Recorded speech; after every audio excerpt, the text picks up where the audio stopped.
our first guest to you. He's a young man, and I'm a very big fan of his, and we've wanted to have him on our show for a long time. And this is the first chance we've had, so please welcome Mr. George Carlin.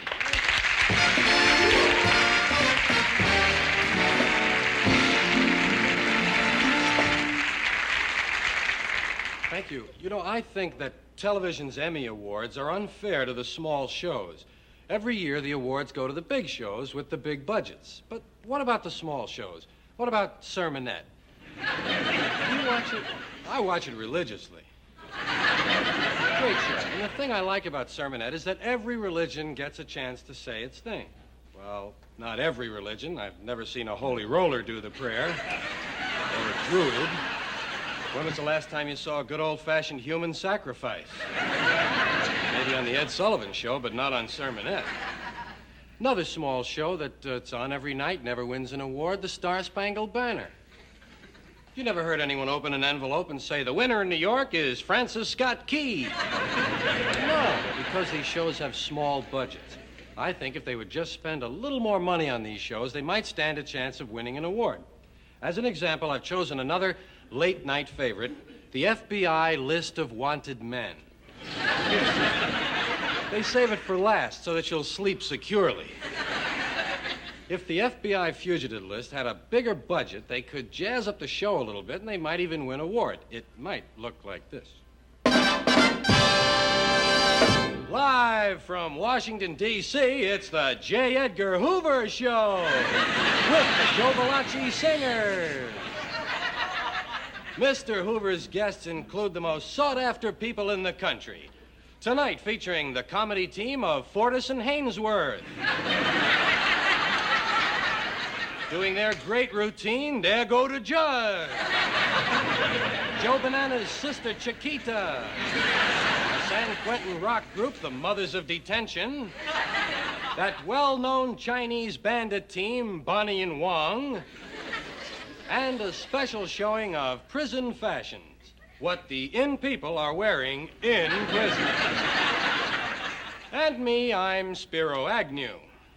If there's any fat intellectual effete snob out there that thinks I'm not, I'll hit him with my Dale Carnegie book.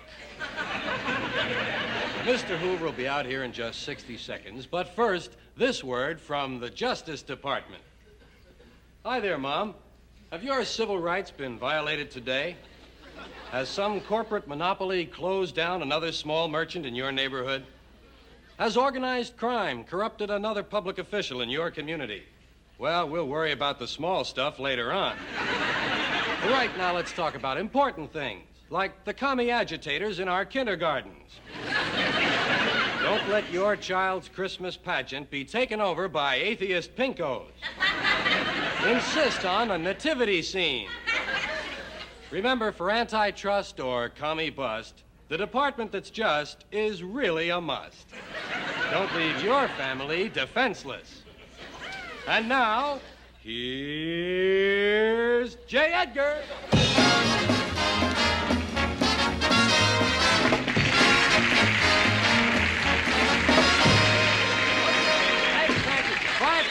Quiet down, we get you for disturbing the peace. Okay, that's better. Well, it certainly is a pleasure to be here once again. I just came from a stakeout. That's a backyard barbecue. Come on, laugh it up or we lock you up. You hear the one about the two guys who were going to rob the bank? So did we. We put them in jail.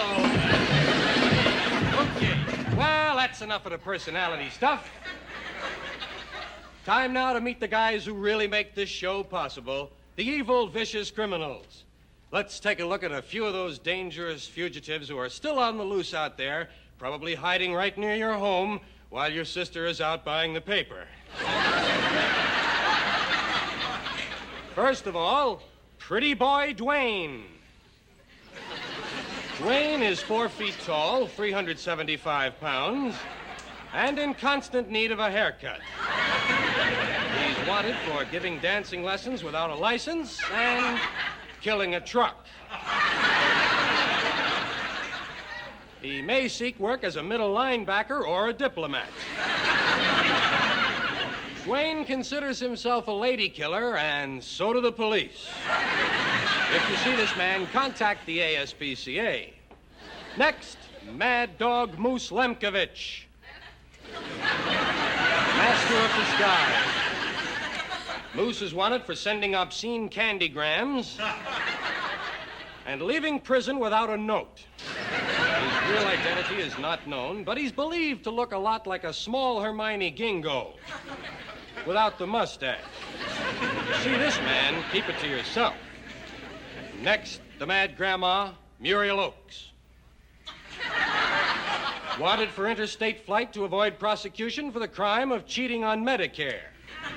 Grandma Oakes has had each one of her vital organs removed at a different hospital and charged it to Medicare. She's 5'9" and weighs 25 pounds. She may seek work as a paperweight. And finally, Billy Joe Boscaloni.